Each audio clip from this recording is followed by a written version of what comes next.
Hi, இன்றைக்கி நான் வந்து ஒரு ஸ்டூல் பற்றி ரிவ்யூ பண்ண போகிறேன். இது வந்து போர்ட்டபிள் ரீட்ராக்டபிள் ஸ்டூல். இந்த ஸ்டூல் வந்து மெயினாக நம்ம எங்கெல்லாம் யூஸ் பண்ணலாம் அப்படின்னு பார்த்தீங்கன்னா, நம்ம வெக்கேஷன் ட்ரிப்ஸ் போகிறப்ப, டூர் போகிறப்ப அந்த மாதிரி இடத்துக்குலாம் இதை கண்டிப்பாக எடுத்துகிட்டு போகலாம். ரொம்ப யூஸ்ஃபுல்லாக இருக்கும். இது வந்து நம்ம நார்மல் ஸ்டூல் மாதிரி இல்லாமல் ஒரு ஃபோல்டபுள் ஸ்ட்ரக்சரில் வருது. அதாவது நீங்கள் வந்து இதை ஃபோல்ட் பண்ணி ஒரு ஹேண்ட்பேக் மாதிரி நீங்கள் வந்து அழகாக ஷோல்டர்லேயே மாட்டிட்டு போகலாம். அண்ட் உங்களுக்கு எந்த ஹைட்டில் வேணும்னு நீங்கள் நினைக்கிறீங்களோ அந்த ஹைட்டுக்கு ஏற்ற மாதிரி அட்ஜஸ்ட் பண்ணி இந்த ஸ்டூலில் வந்து நீங்கள் யூஸ் பண்ணிக்கலாம். இந்த ஸ்டூல் வந்துட்டு it is made up of plastic and light வெயிட்டாக இருக்குது, ஃபோல்டபுளாக இருக்குது அண்ட் எங்கே வேணும்னாலும் எடுத்துகிட்டு போகிற மாதிரி easily portable. All kind of indoor outdoor ஆக்டிவிட்டீஸ்க்கு நம்ம யூஸ் பண்ணிக்கலாம். அண்ட் இந்த ஸ்டூலை வந்து நீங்கள் வந்து எப்படி வந்து ஃபிக்ஸ் பண்ணணும் அப்படின்ற எல்லா இன்ஸ்ட்ரக்ஷனுமே வந்து இந்த பேக்கேஜ் பாக்ஸ்லேயே கொடுத்துருக்காங்க. And the product is made in சைனான்னு போட்டிருக்கு. நான் இது வாங்கலை, I received it as a birthday gift. நான் அமேசான், ஃப்ளிப்கார்ட்லலாம் சர்ச் பண்ணி பார்த்தேன். இந்த மாதிரி ஒரு ஸ்டூல் வந்து அவைலபிளாக இருக்குது. டிஃப்ரெண்ட் கலர்ஸில் அவைலபிளாக இருக்குது அண்ட் பட்ஜெட் ஃப்ரெண்ட்லியாக தான் இருந்துச்சு, நாட் டூ எக்ஸ்பென்சிவ்.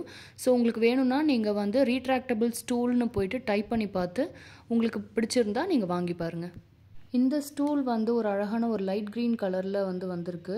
ஸோ இதோட ஃப்ரண்ட் அண்ட் பேக் சைட் பார்த்திங்கன்னா இந்த மாதிரி ஒரு 2 ஹோல்ஸ் மாதிரி இருக்குது இல்லையா, இதில் வந்து நம்மளோட 2 ஃபிங்கரை இந்த மாதிரி வந்து ப்ளேஸ் பண்ணிக்கணும். பண்ணிவிட்டு பொறுமையாக அப்படியே ஒரு ஜென்டிலாக ஒரு ப்ரெஷர் கொடுத்து அப்படியே மேலே இழுங்க. லைட்டாக என்ன பண்ணணும்னா இழுக்கும்போது கொஞ்சம் அப்படியே வந்து ட்விஸ்ட் பண்ண மாதிரி இழுக்கணும். அப்படியே கொஞ்சம் ரொட்டேட் பண்ணி இழுக்கணும். 2 சைடும் ஹோல்ட் பண்ணிவிட்டு நீங்கள் அந்த ஸ்டூலை வந்து 2 சைடும் பிடிச்சி புல் பண்ணணும். லைட்டாக ட்விஸ்ட் பண்ணிகிட்டே புல் பண்ணணும். ஸோ தட் அந்த யூ ஷேப்பில் இருக்க அந்த அலைன்மெண்ட் வந்து ப்ராப்பராக போயிட்டு ஃபிக்ஸ் ஆகிடுது. புல் அண்ட் ட்விஸ்ட், அவ்வளோதான்.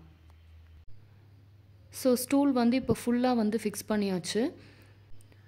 லென்த் வந்து மாட்ரேட் லென்த்தில் தான் இருக்குது. நம்ம ஒரு சேரில் உட்கார்ற லென்த்துக்கு தான் இந்த ஸ்டூல் வந்து இருக்குது. அண்ட் நீங்கள் இது வந்து உங்களுக்கு எந்த சைஸ்க்கு வேணுமோ அந்த சைஸ்க்கு நீங்கள் அட்ஜஸ்ட் பண்ணி ஃபிக்ஸ் பண்ணி கூட உட்காந்துக்கலாம். ஓப்பன் பண்ணும்போது நம்ம வந்து புல் பண்ணி ட்விஸ்ட் பண்ணோம். ஸோ அதே மாதிரி உங்களுக்கு வந்து க்ளோஸ் பண்ணணும் அப்படின்னா ஜஸ்ட்டு ட்விஸ்ட் பண்ணிகிட்டே புஷ் பண்ணணும். பண்ணிங்கன்னா நார்மலாக வந்து நம்ம ஃபஸ்ட்டு எடுத்தோம் இல்லையா ஒரு ஹேண்ட்பேக் ஸ்ட்ரக்சர், அந்தளவுக்கு நீங்கள் ஃபோல்ட் பண்ணி பேக்கில் வச்சுக்கலாம். நான் இந்த ஸ்டூலை எக்ஸாக்டாக 100 kg வெயிட் வச்சு செக் பண்ணி பார்த்தேன் அண்ட் இட்ஸ் ரியலி குட். பயப்படாமல் உட்காரலாம், நல்லாவே வெயிட் தாங்குது. அண்ட் இது வந்து நம்ம ஒரு வீட்டில் இருக்க ஒரு நார்மல் பிளாஸ்டிக் சேர் ஹைட்டுக்கு இருக்குது இந்த ஸ்டூலோட ஹைட்டு. நம்ம ஃபேமிலியோடு வந்து ஒரு வெக்கேஷன் ட்ரிப்போ டூரோ போகும்போது எல்லா இடத்துலையும் நமக்கு சேர்ஸ் அவைலபிளாக இருக்கும்னு சொல்ல முடியாது. அந்த மாதிரி இடத்துல இதை வந்து யூஸ் பண்ணிக்கலாம். எங்கே வேணும்னாலும் இதை ஈஸியாக கொண்டு போகலாம், எங்கே வேணும்னாலும் யூஸ் பண்ணிக்கலாம். ஸோ இந்த ப்ராடக்ட் எனக்கு ரொம்ப பிடிச்சிருந்தது. உங்களுக்கும் பிடிச்சிருந்தா நீங்களும் வாங்கி பாருங்கள். உங்களுக்கு என்னோடய வீடியோஸ்லாம் யூஸ்ஃபுல்லாக இருக்குது அப்படின்னு நினச்சிங்கன்னா என்னோடய சேனலை சப்ஸ்கிரைப் பண்ணுங்கள் for more videos. Keep supporting. Thanks for வாட்சிங்.